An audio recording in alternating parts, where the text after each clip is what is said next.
김광수의 경제데이트.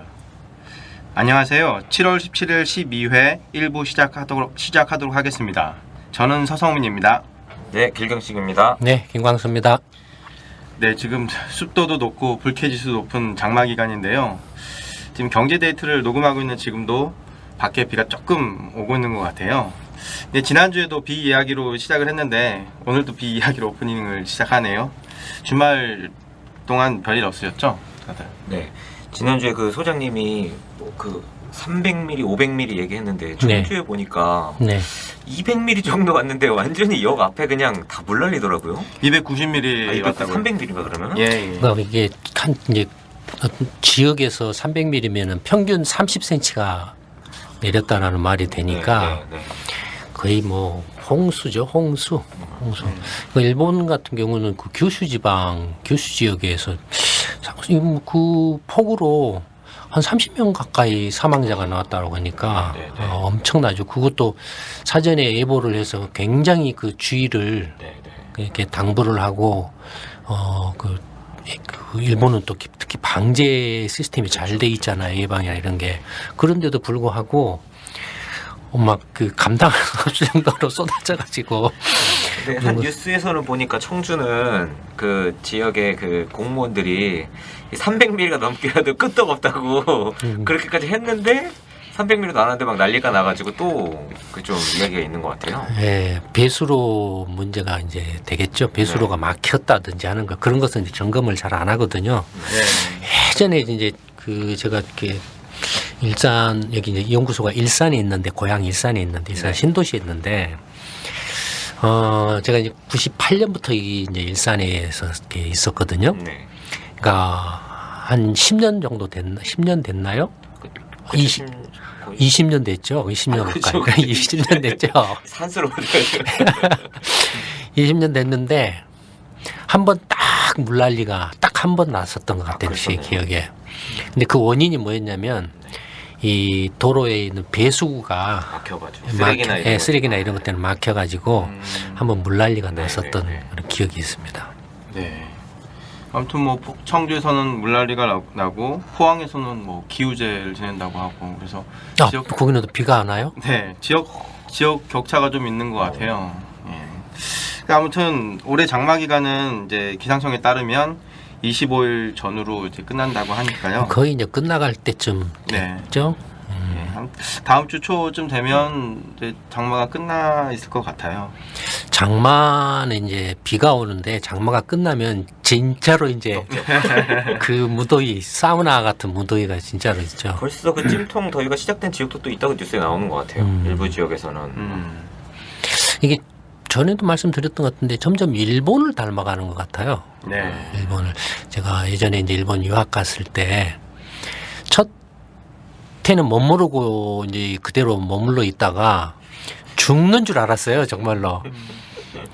여름 와 정말로 그거는 그냥 낮에도 평균 40도가 넘어요. 근데 그냥 넘는 게 아니고 진짜 사우나. 습하면서 더우니까. 네, 습하면서 사우나. 그러니까 좀 뭐라 할까 설명하기가 힘들어요. 그러니까 지금 한국에서 지금 더워서 죽겠다 하는 거 있죠. 네. 일본 사람들이 한국에 오면 뭐라고 하는지 아세요? 시원하다 그러나? 선선하다고 그래요. 네. 한국 사람들은 이제 이게 못 견디는데 일본 사람들 입장에서 보면 선선하다고 그래요. 차이가 많이 나나 봐요. 예, 그러니까 밤에도 뭐 보통 한 35도 밑으로 안 떨어져요. 밤에도. 네. 근데 일본 주택은 이제 그게 뭡니까 그 목조 그 단독 주택들이 많잖아요.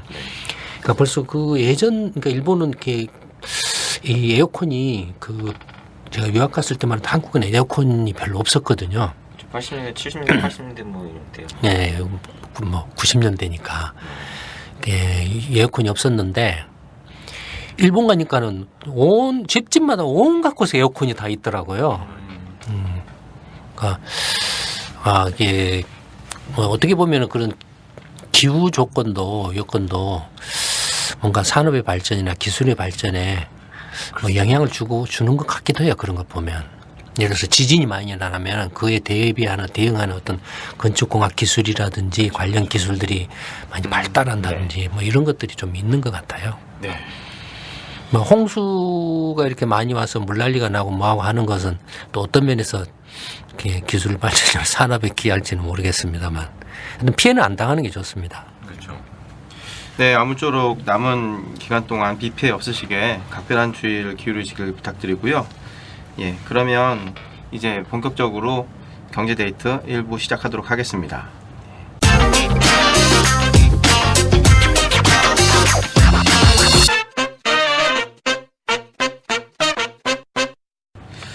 오늘 주제는 뭔가요? 그 1부에서는 각국 중앙은행의 금융긴축 조짐에 대한 이야기를 나누려고 하는데요. 기리사님 어떤 이야기가 준비되어 있습니까? 네.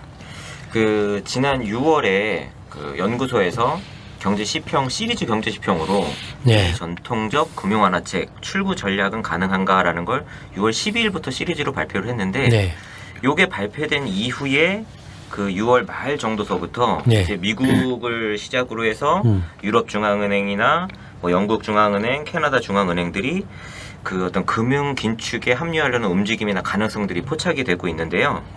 일단 지난달 말에 있었던 포르투갈의 그 유럽 중앙은행 회의에서 이제 드라기 총재가 처음으로 테이퍼링, 그러니까 양적 완화 규모를 축소하는 그 가능성에 대해서 언급을 했고, 그 또 최근에 외신 소식에 따르면 다음 달에 이제 미국 잭슨홀 심포지엄에서 아마 드라기 총재가 그 유럽 중앙은행의 양적 완화 축소를 이제 공식적으로 시사할 것으로 예상이 된다라는 보도도 최근에 나왔습니다. 근데 사실 유럽 중앙은행 같은 경우에는 지난 3월 달로 이 양적 완화 프로그램 종료가 예정이 되어 있었는데 이거를 그때 바로 종료하지 않고 올해 연말까지 이 양적 완화 프로그램을 연장하면서 월 800억 유로 매입을 하던 걸 600억 유로로 자산 매입을 축소를 했어요. 그래서 이것과 관련해서 유럽 중앙은행이 어떻게 보면 실질적으로 테이퍼링을 이미 시작한 것이 아니냐라는 해석도 나오긴 했었는데 그 공식적으로는 이제 그렇지 않다라고 발표를 했고요. 캐나다 중앙은행은 지난 12일에 기준금리를 0.5%에서 0.75%로 캐나다 같은 이제 작은 나라는 빼고 갑시다. 우리 큰 데만 합시다. 그러면 영국, 유럽 중앙은행 이거 이야기하고 네. 일본은 조금 약상이 미국 FRB하고 유럽 중앙은행하고 뭐 일본은행 뭐 이제 이 정도 만약 하나 더 넣어준다면 이제 중국 인민은행 뭐 이런 정도. 그게 영국 정도만 해도 벌써 이제 변두리 국가예요. 그러면 일본 조금 이야기하고 그냥 그치겠습니다. 일본 중앙은행은 양상이 조금 다른데요. 공식적인 성명을 통해서는 통화 정책을 정상화하는 출구 전략을 시사하기엔 아직 시기상조다라고 발표를 했는데 지난 5월달에 이제 구로다 총재가 한 인터뷰에서 일본 은행의 국채 매입 속도가 목표치인 연간 80조 엔보다 낮은 연간 60조 엔 내외다라고 발표를 해서 사실 일본 중앙은행도 공식적으로는 자산 매각 축소나 금융 정책의 정상화가 아니다라고 이야기하지만 실질적으로는 기술적인 이 긴축 정책이 시작된 것이 아니냐라는 이야기가 나오고 있습니다. 그 제가 이렇게 예전에도 그런 말씀들을 좀 드렸던 것 같은데 그 미국 FRB나 일본은행이나 네. 유럽 중앙은행이나 IMF나 또는 이렇게 일본 정부라든지 중국 정부나 미국 그 연방 정부 같은 데가 우리 연구소 경제 시평을 보고 있다고 말하는데 사람들이 잘 안 믿어요. 그냥 웃죠. 네, 잘 안 믿어요. 근데 진짜 보고 있어요. 이게 묘하게 이렇게 떨어지는 때가 굉장히 많은 것 같아요. 보고 있다니까요.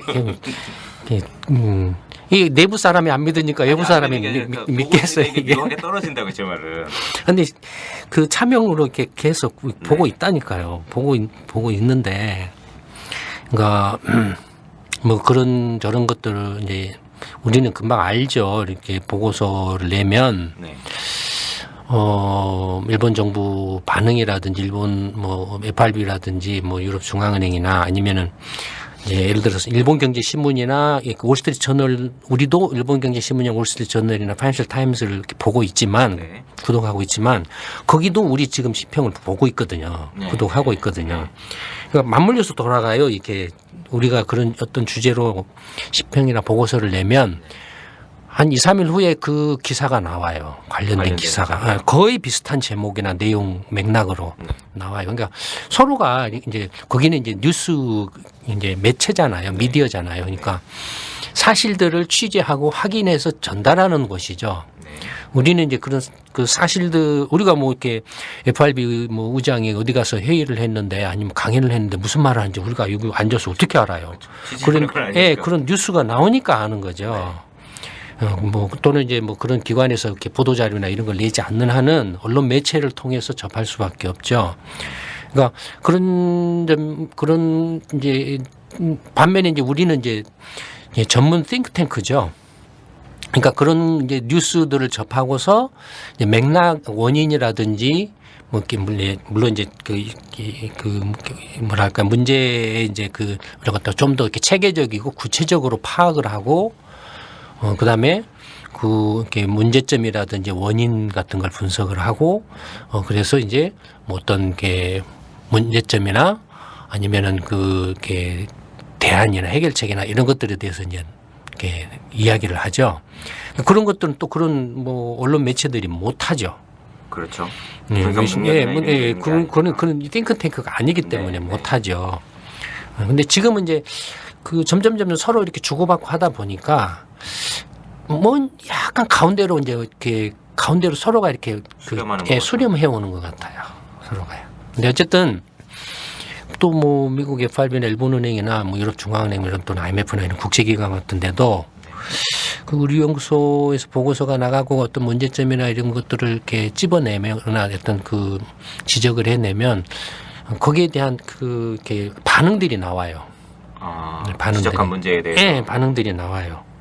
그러니까 이제 그 뭐 연구소에서 물론 이제 이런 출구 전략 내지는 금융제 그 뭐 금리 인상이나 이런 것들은 전부터 계속 있어 왔지만 이야기가 있었지만 우리 연구소 역시 똑같이 또 전부터 그런 이야기들이나 이런 걸 쭉 해왔기 때문에 서로 맞물려서 돌아가고 있는 거죠. 아마 그 정말로 서로 신분을 딱 까놓고 이렇게 서로가 이렇게 하면 확실하게 제 말이 맞을 거예요. 서로가. 그런 데들 이렇게 본다 보면 1인당 하나씩 이렇게 내고 보면 정말 떼도 볼 텐데. 그러니까 그게 지금 문제죠. 그런 게. 하여튼 뭐 이건 만약에 우리 연구소가 미국 같은 데 있었다면 정말로 엄청나게 성공했을 거예요. 경제적으로나 뭐 명성으로나 엄청나게 그 힘을 발휘를 했을 거예요. 네.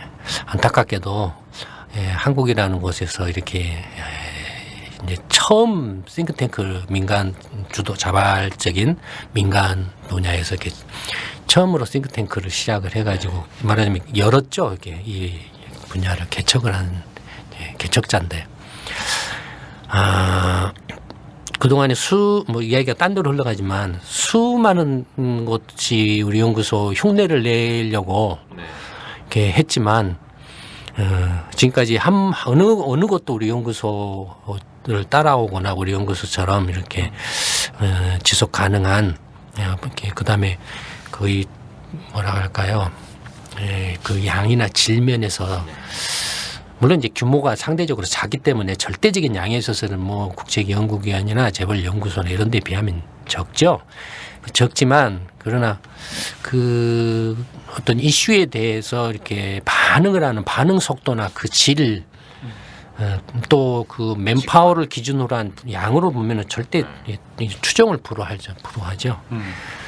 근데 어쨌든 각국 중앙은행과 교감하면서 가장 최신의 가장 또 정확한 경제 정보를 담고 있는 경제 시평 그 얘기를 그러니까 지금 맥락이 거의 똑같아요. 지금 경제 시평에서 이제 출구 전략의 문제점에 대해서 이게 가능할 것인가라고 이렇게 이제 지적을 하고서 그 안에서 이제 상당히 다각도로 이렇게 분석을 하고 이제 문제점을 지적을 하고 이러이런 과제들이 있다라고 이렇게 이제 지적을 했는데 거기에 대해서 이제 반응을 하기 시작하는 것 같아요. 그런 주제로 그 중에 이제 하나로서 이제 지난주인가 이제 글로벌 경제 이슈에서 생산성 문제 네, 노동 또 생산성. 한번 생산성 문제는 네. 예전에도 다뤘었죠. 네. 예전에 경제 단신, 그러니까 지금의 글로벌 경제 이슈의 전신인 예. 경제 단신에서 이제 생산성 문제를 다뤘고, 지난주에 또 이제 생산성 문제를 다뤘었는데, 그거 이제 그 경제 시평에서 이제 6월 12일부터 네 번에 걸쳐서 나온 시평에서 이제 미국 FRB라든지 유럽 중앙은행이나 일본 은행이 네. 이렇게 상상을 초월할 정도의 어마어마한 그 양적 확대책이라든지 심지어는 마이너스 금리라든지 금융 완화책을 시행을 했는데 네. 그러면은 투자가 많이 일어나고 네. 그래서 고용이 늘어나고 경기가 살아나고 그러면은 생산성이 올라가야 되는데 거기다가 또 그것뿐만이 아니라 2010년 무렵부터 이제 이른바 스마트 혁명이 이제 본격적으로 시작됐고 그래서 스마트 혁명이 이제 굉장히 일단 바로 그 스마트폰 쪽에는 시장 그 자체를 어마어마하게 형성하면서 영향을 미쳤고 그것이 이제 여러 방면으로 영향을 미쳤는데 그다음에 뭐 최근에는 그 이른바 이제 4차 산업혁명 그렇죠. 말로는 이렇게 하고 있는데 그러니까 이렇게 스마트 혁명이나 4차 산업혁명 어마어마한 금융 완화책을 했음에도 불구하고 미국이나 일본이나 유럽이나 거의 선진국 모든 대부분의 국가에서 노동 생산성이 확 떨어져 버렸어요. 심지어는 지금 마이너스로 네. 이렇게 노동 생산성이 더 줄어드는 나라마저도 생겨나고 있어요. 네. 왜 그럴까요? 그러니까 그거에 대해서 이제 시평에서 이제 이야기를 했잖아요. 예. 그러니까 네 가지 이유에 걸쳐서 했는데, 그러니까 금융 완화책이 효과가 있었느냐? 효과가 있었다라면 노동 생산성이 그래도 조금 높아진다든지 아니면 스마트 혁명이나 4차 산업혁명 뭐 이런 걸로 인해서 노동 생산성이 좀 높아져야 되는데 거꾸로 노동 생산성이 확 떨어져 버렸다라는 게 네. 이건 이제 금융 완화책이 실질적으로 이렇게 경기 부양이나 어떤 경제 성장 잠재력을 높이는데 기여하지 못했다라는 반증인가요? 증거 없다. 못했다. 그러니까 어떤 그 최악의 상황을 피하는 데는 좀 기여를 해서 좀 금융 시스템이 붕괴한다든지 처음에 위기가 발생했을 때요. 주가가 확 이게 자체적으로 지탱을 못하고 주가가 자꾸 떨어지려고 한다든지 뭐 집값이 자꾸 떨어지려고 한다든지 그래서 이제 이런 것을 떠받치는 데는 그러니까 자산 가격을 떠받치는 데는 그게 그 금융 완화책이 효과가 있었다고 말해야 될지 어쩔지는 모르겠지만 그걸 효과라고 말해야 될지 부작용이라고 말해야 될지는 애매해요. 네. 금융 완화책의 목적은 뭐냐면은 실물 경제의 성장 잠재력을 높이고 실물 경기를 부양하는 것이 가장 중요한 목적이죠. 네. 그런데 지금 이렇게 각국 중앙은행들이 금융 긴축 시그널을 이렇게 보내고 있는데 그러면 실제 각국 경제 상황이 점점 나아지고 있기 때문에 정책 방향을 선회하는 것인지 아니면 그 자산 시장의 부작용에 대한 우려 때문에 이걸 선회하는 것인지 이미 자산 시장 문제는 예. 이 금융 완화를 시작한 직후부터 그러니까 2010년 무렵부터 이제 계속 말이 나오기 시작을 해서 2015년에는 상당히 그 절정에 달했었죠. 자산 시장의 거품 가능성 우려 네. 이런 우리 경제정 세미나 투자 강연 같은 데서도 이야기를 많이 했잖아요. 근데 우리만 이야기한 게 아니고 네. 미국의 이렇게 펀드 투자자들이라든지 이른바 그런 금융계 이른바 그 자산운용계 거물들 이런저런 사람들이 다 거품이다. 옐런 의장도 또 옐런 의장 자신도 뭐 거품의 가능성이 있다 충분히 네. 뭐 이런 말을 했고 뭐 그건 금융 완화책이라는 건 뭡니까? 사실은 주식이나 채권을 사지만 국공채를 사는 거지만 국공채나 주식이나 부동산이 다 연결돼 있기 때문에 자산이라는 형태로 연결돼 있기 때문에 결국 그 값을 다 이렇게 띄워주는 역할을 하는 거잖아요. 그렇죠.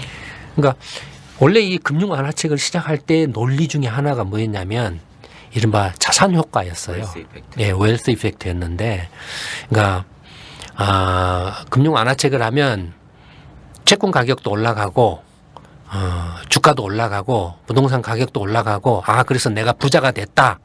그러니 이제 부자가 됐으니 시세 차익을 많이 냈으니 좀 그 시세 차익 가지고 내가 소비도 하고 여행도 다니고 뭐 차도 사고 뭐 또 한다. 그러면은 이제 경기가 살아나는 거 아니냐 이거였어요 사실.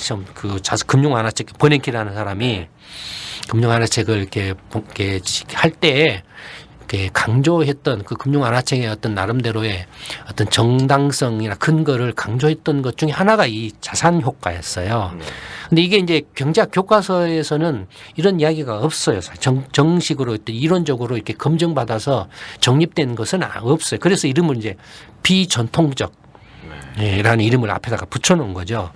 그러니까 이제 근거 비전통 경제학 교과서나 경제학 이론에 이런 것들이 정립이 안 돼 있는데 무슨 근거로 당신이 그런 걸 하려고 하느냐 했을 때 이제 버냉키라는 사람이 이 자산 효과를 들었어요. 그러니까 이것이 경기 부양 효과를 낸다라고 했는데 실제로는 이미 우리 그 연구소에서 2013년 이 무렵부터 계속 이야기했을 것 같은데 실물 경기 부양 효과가 없다. 거의 잘 안 보인다라고 계속 이야기를 했고 실제로 이제 그것들이 뭘로 발전해 왔어요. 맞습니까?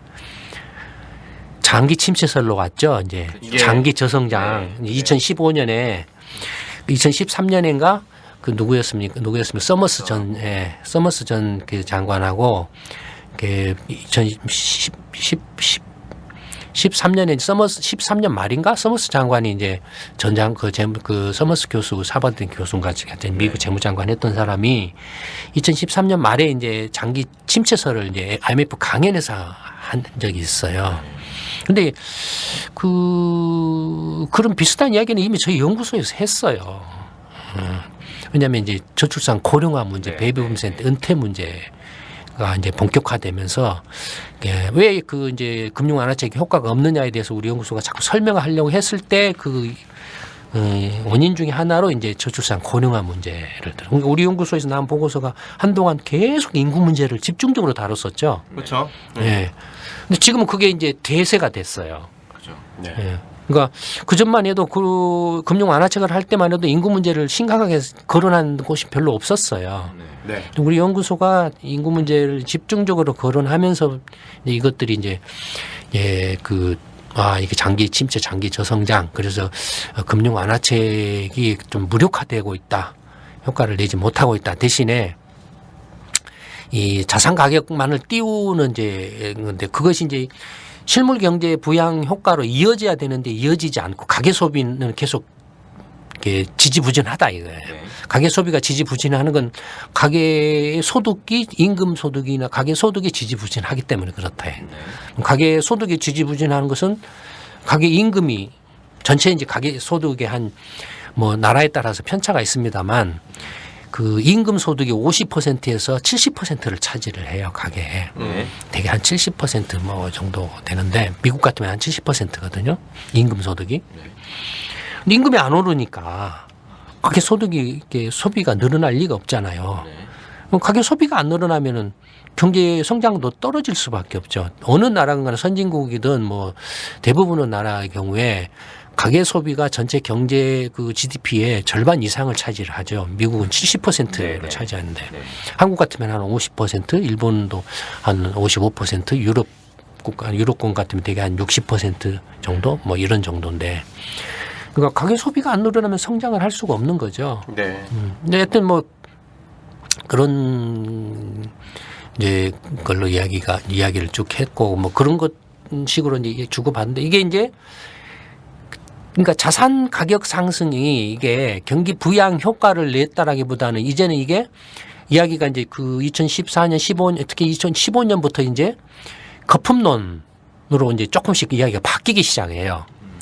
그 부작용에 대한 이제 부작용 이게 경기 부양 효과를 내고 있다 아니면 금융 완화책의 효과다. 주가 올라가고 부동산 가격 올라가고 채권 가격 올라간 게 금융 완화책의 효과다라고 주장을 해왔는데 이제 2015년 무렵부터는 이게 이제 부작용이다라는 식으로 이야기가 좀씩 바뀌어요. 네. 그러니까 이제 뭐 그 펀드 그 글로벌 펀드를 운영하는 이런저런 사람들 있잖아요. 뭐 빌 그로스라든지 채권왕이라는 빌 그로스 같은 사람이라든지 뭐 이렇게 그 버핏이라든지 오렌 버핏이라든지 또 뭐 있습니까 엘리어트 아이칸 회장이라든지 이런저런 사람들이 막 우리 그 경제전문 세미나 투자 강연에 대해서 다 이야기했잖아요. 네. 그러니까 이건 거품이야 이건 좀 말이 안 돼. 그다음에 그 돈은 남아 돌고 이제 실물 경제로 돈은 흘러 들어가지 않으니까 이게 이제 자꾸 이제 자산 시장으로만 흘러 들어가서 이렇게 띄우는데 자산 시장으로 들어가도 들어갈 이 구멍이 잘 안 보여요. 투자할 만한 곳이 자산 시장에서도. 네. 그러니까 미국의 부동산 가격은 퍽 뛰었는데 거래는 아직도 여전히 금융위기 전 수준에 훨씬 못 미쳐요. 네. 가격은 뭐 지금 이제 금융위기 전 수준을 훨씬 뛰어넘어 가지고 지금 상당한 정도로 지금 거품 우려가 높아진 상태인데, 그러니까 그런가 하면은 이게 이제 주식시장 같은 경우는 처음에는 바이오 테마주가 팍 떴어요. 네네네네. 바이오 신약. 한 10년부터 바이오주가 막 벙벙벙벙 뛰었어요. 그러다가 이게 이제 거품이 꺼졌어. 2015년 거품론 이야기 나오면서부터 바이오 테마주들이 꺼지고 그 다음에 이제 나온 게 IT. 예, 페이스북이나 이런 IT주, 네. 뭐 애플 뭐라든지 마이크로소프트라든지 뭐 이런 구글이라든지 이런 것들이 또 이제 테마주가 돼가지고 벙벙벙벙 뛰어서 지금 거의 꼭지점 상태에 와 있죠. 그러니까 이제 이런 상황이 되다 보니 FRB라든지 유럽 중앙은행이라든지 일본은행 입장에서 이제 우리 연구소가 이제 또 그 이번에 경제 지표만 그 지적한 게 아니고 그 전에도 계속 채무 문제라든지 네. 거품 문제, 자산 시장의 거품 문제 위험성에 대해서 계속 경고를 했잖아요. 네. 네. 그러니까 이제 아마 이 문제를 조금 이제 심각하게 받아들이기 시작하는 것 같아요. 중앙은행들이. 그래서 이제 출구 전략 내지는 금융 긴축. FRB는 금융 긴축으로 이제 공식적으로 공개적으로 선언을 했죠. 네. 금융 긴축으로 전환한다. 이제 다만 그 긴축으로 전환하는데 긴축 전환의 속도나 방법에 대해서 이제 뭐 왈가왈부하고 있죠. 금리 인상은 올해 안에 3번 한다. 지금 2번 했잖아요. 그렇죠. 네. 한 번 더 하는데 한 번 더 할지 말지가 조금 지금은 이제 또 다시 조금 애매해지고 있는 그런 네. 이제 모습이고 그다음에 이제 보유 이제 채권 4조 2천억 달러 정도 이렇게 국공채나 이런 것들을 네. 가지고 있는데 이걸 이제 어떻게 팔 거냐에 대해서 저번에 한번 발표를 했었죠. 네. 그래서 아마 빠르면 9월 달부터 이제 팔기 시작하는 걸로. 근데 당시에는 기한을 정하지 않고 되는 대로 여건이 되는 대로 하겠다 이렇게 얘기를 했어요. 네, 네, 뭐 하여튼 올해 안에 시작을 하겠다라고 했으니까 뭐 9월 아니면 뭐 12월 둘 중에 하나인데 뭐 9월부터 시작을 한다라고 그런 이야기도 나오고. 예. 근데 엘렌 총재 임기가 내년까지인데 네, 내년 초죠. 그만둬도 그게 계속 정책이 일관성 있게 진행이 될까요? 일단 결정을 해서 이제 시작을 하면 다음 총재가 신임 총재가 오더라도 특별한 사정이 없는 한은 그걸 계속 이어가죠. 네. 이어가겠죠. 뭐 다음 총재가 와가지고 확 뒤집어 엎지 않는 한은 그다음에 합의체 성격이 강하니까 이제 뭐 근데 이제 그 FRB 근데 문제는 뭐냐면은 FRB가 이제 금융 긴축을 한다고 하니까 이게 이제 혼란이 생기는 거예요. 유럽 중앙은행이나 일본은행이나 이런 이제 또 중국이라든지 이런 여러 나라 입장에서 볼 때 혼란이 생겨요. 그렇죠. 어떤 혼란이 생기냐면 그 FRB가 금리를 인상하고 이제 보유자산을 매각하기 시작하면은 이제 달러 같은 게 강세를 띌 가능성이 높죠. 그렇죠. 미국 금리가 올라가니까. 근데 미국 트럼프 정권은 뭐라고 말하고 있습니까 지금? 너무 강세를 약세해야 된다. 예, 원래 이제 선거 때부터 공약으로 달러 약세를 주장을 했죠. 미국 이제 적자가 너무 크다. 네. 해가지고 이제 뭐 환율 조작하지 마라. 그다음에 불공정 그 무역 제도 그런 걸 없애겠다. 막 이렇게 하고 있잖아요. 네. 그다음에 FRB가 이제 단독으로 이렇게 금융 긴축을 강화하면 하여튼 그 삐그덕거려요. 유럽하고 일본하고 미국 간의 그 사이에서 삐그덕거려요. 그래서 이제 그 FRB의 금융 긴축 선회하고 관련해서 아마 저번 이제 6월 말에 이런 이제 주요국의 중앙은행 총재들이 모여가지고 서로 이제 회의를 했지 않나 이렇게 보여져요.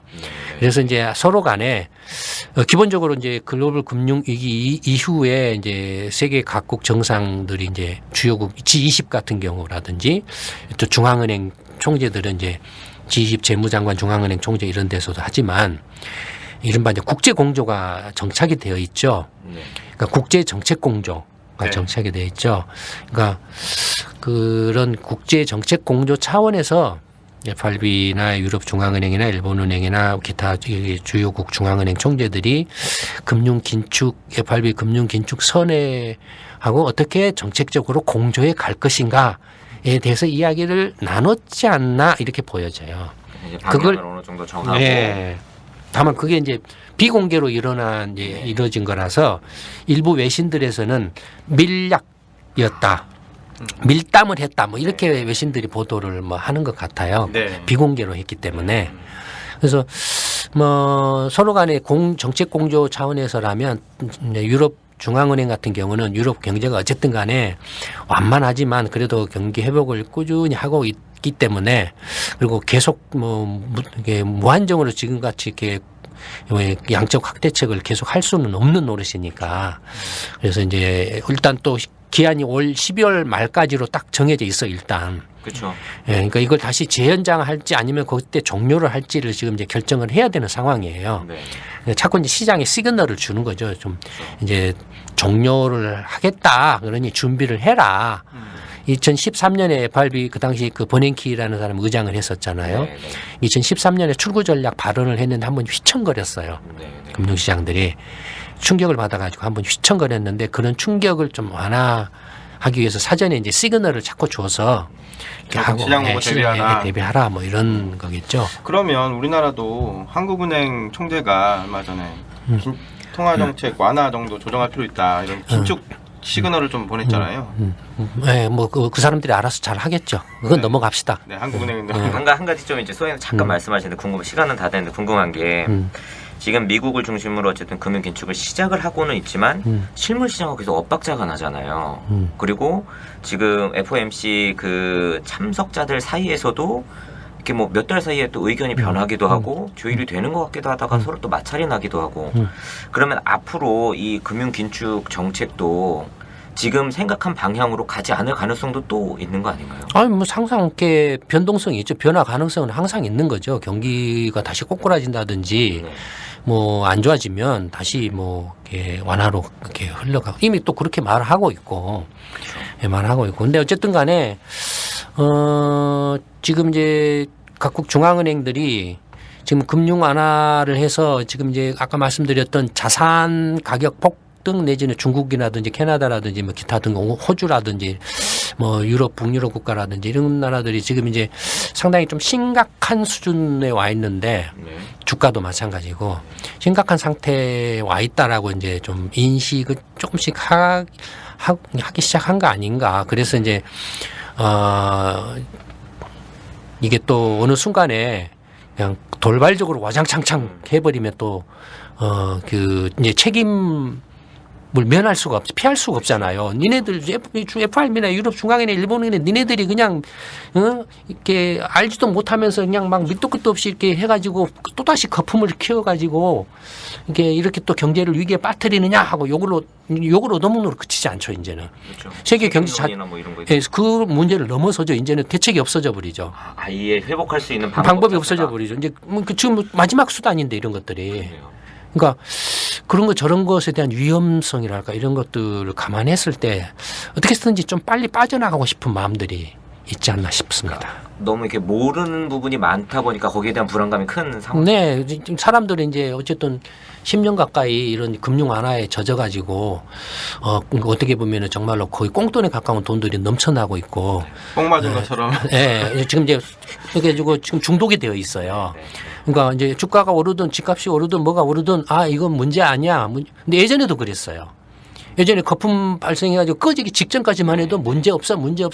심지어는 이제 각국 정부도 그랬고 FRB나 유럽 중앙은행이나 뭐 일본은행도 다 문제 없어 떠들었어요. 네. 순식간에 넘어져 버린 거예요. 거품이라는 게 그런 거예요. 네, 뭐 이런 정도로 합시다. 네.